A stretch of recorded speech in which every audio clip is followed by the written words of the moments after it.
I'm the strongest character in the entire Marvel Universe. No, control your emotions. But I don't wanna! Do it.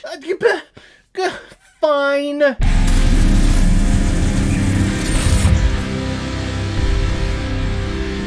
Captain Marvel, released in 2019 and is directed by Ann Boden and Ryan Fleck, who are also behind such films like Half Nelson, Sugar, It's Kind of a Funny Story, and Mississippi Grind. And this was 2019, so Marvel was pretty much like, well, we're not gonna really give a woman a directorial position until much later on, so we'll have a woman co-direct with a man. Yeah, we'll have a female superhero film co-directed by a woman. That'll make us look good in the public eye, right, everybody? Marvel was late to the game in a lot of things, and that being one of them. And this film is starring Brie Larson, Samuel L. Jackson with a lot less wrinkles, Ben Mendelson, Jimon Hounsou, Lee Pace, Lashana Lynch, Gemma Chan, Annette Bening a little bit, Clark Gregg, and the ever-so-dashing Jude Law. Veers is a Kree soldier that has unlimited power but is constantly being told to control her emotions and not to use it. Even though they want to train her to use it, she still can't use it. And during a rescue mission, she is captured by the Skrulls, and they attempt to search her memories for information, leading them to a hidden base on Earth. Well, Veers manages to escape her captivity, crash lands on Earth, and befriends a very young Nick Fury who is looking for answers to what threats are out there in the universe. So this was the next big film that the MCU put out after the events of Avengers Infinity War. Yes, we had Ant-Man and the Wasp, but you know. This was the next one. This was our introduction to this new character who a lot of us were finding out that she is probably the most powerful person in the entire Marvel Universe, which you kind of need if you're going to go up against Thanos to redo or undo everything that the Infinity Gauntlet did in Infinity War. So this was supposed to be her origin story, right? Well, for those of you that don't know, Marvel kind of had a mandate after the release of Doctor Strange for a couple of years, and their mandate was no more origin stories. We have so many superhero origin stories out there that we don't want to do anymore. Which, okay, I understand if you are doing a sequel to a superhero film, or you've already established this character in another film.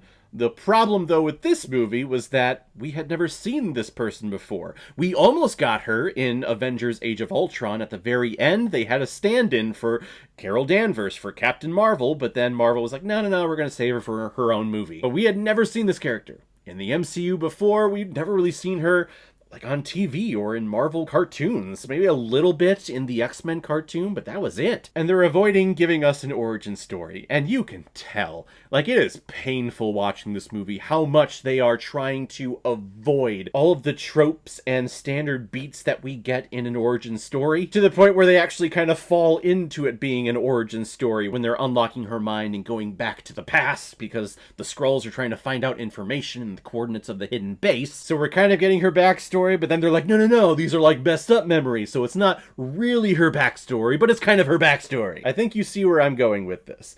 They really want this character, Captain Marvel, to be in Avengers Endgame because she needs to be there to kick Thanos' ass. And she does. If you've seen Avengers Endgame, the whole headbutt scene, I think, is... that small little bit is better at establishing this character than this entire movie established her. Because we don't really get her backstory and Brie Larson plays her very wooden, it just becomes not an unlikable character, just an unrelatable character.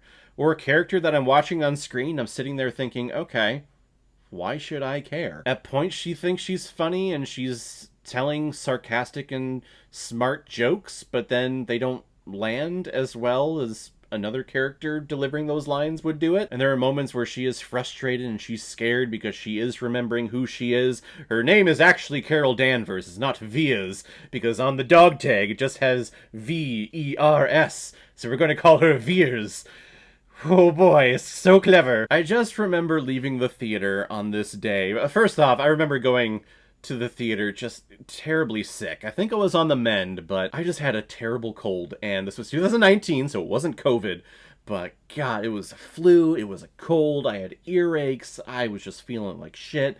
I was starting to feel better when we went to the theater. I just remember walking out of it going okay, yay, Happy birthday to me, I guess. I'm gonna go home and sleep now. It is really cool seeing Samuel L. Jackson young again, with hair and with his eye. I thought he was great in this movie. And it's great seeing Clark Gregg back as Coulson.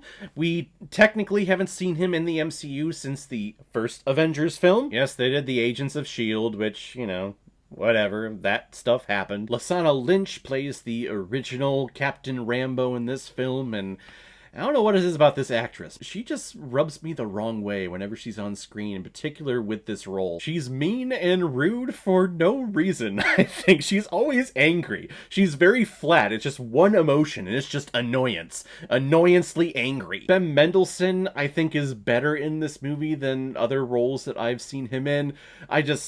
I know everyone says he's a sweetheart, and he probably is, and I liked his costuming in Rogue One, but I always go back to The Dark Knight Rises, and the scene where his character Daggett is killed. He just turns around to Bane and goes, "What the hell is going on?" Oh god, that's the delivery. That's the delivery Christopher Nolan settled on. Okay.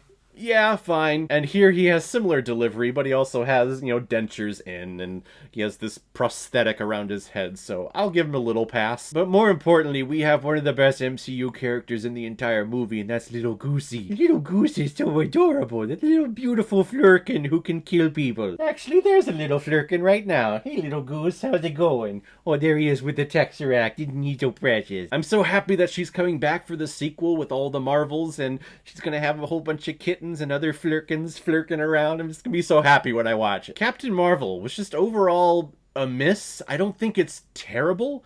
Like, there are good moments in here, and there are some breaths of life in this movie, but the majority of this thing, it just felt off. From a screenwriting standpoint, it just felt off. It never clicked. We start establishing things, but then we never follow up on it. And then we start doing other things. We never follow up on that either. And then we move to a trope that the MCU has kind of been doing a lot lately, where someone who is all-powerful or who has the power to resolve whatever the conflict is in the story, but either they don't believe they can do it, or they're being told they can't do it, up until you get to the third act when the character goes, "No, I can do it." Yeah! For those of you that have seen Doctor Strange in the Multiverse of Madness, America Chavez in that movie, she has the power to travel the multiverse. And if she would have just learned how to control that, the whole thing could have been avoided, and she could have defeated Scarlet Witch. But the entire movie, she's like, "I can't!" Until you get to the very end of the movie, and things are about to go sour, and then Doctor Strange finally convinces her that, "No, you can!" And then she gets that little grin on her face. She's like, "Yeah, I can do it," and then punches Scarlet Witch a couple of times. Same thing happens here. I can do anything, but I literally have a thing on the back of my head that is hindering my power, so I can't do things. And I can't remove it because people tell me I can't, until eventually I decide, no, I can remove it. Ha! I'm making this movie out to be much worse than it is, and it's not terrible, but again, it's by far the best thing that the MCU has put out. It's just generic. And it's lifeless. It just felt like we were going through the motions, and all we wanted to do was just get to Avengers Endgame. That's kind of what I want to do. I kind of want to stop talking about it. I want to go see The Marvels, the sequel to this movie, because it has Kamala Khan, Iman Vellani, who I absolutely love. I can't wait to see her on the big screen. I just want to go watch Avengers Endgame right now, because I'm done talking about this. I'm going to give Captain Marvel 2 out of 5 Blu-rays. I've had better. So guys, if you've seen Captain Marvel, what did you think about it? Or if you've never seen it before and you stumbled across because of this video, then comment below, let me know what you thought about it. And as always, if you like what you see here, if you like my take on movies, then hit the subscribe button and make sure you hit that bell. See you the next time I'm released my next movie review. So guys, I will see you next time on the channel, but in the meantime, be well, be good to each other, and go watch a movie. Take care, guys.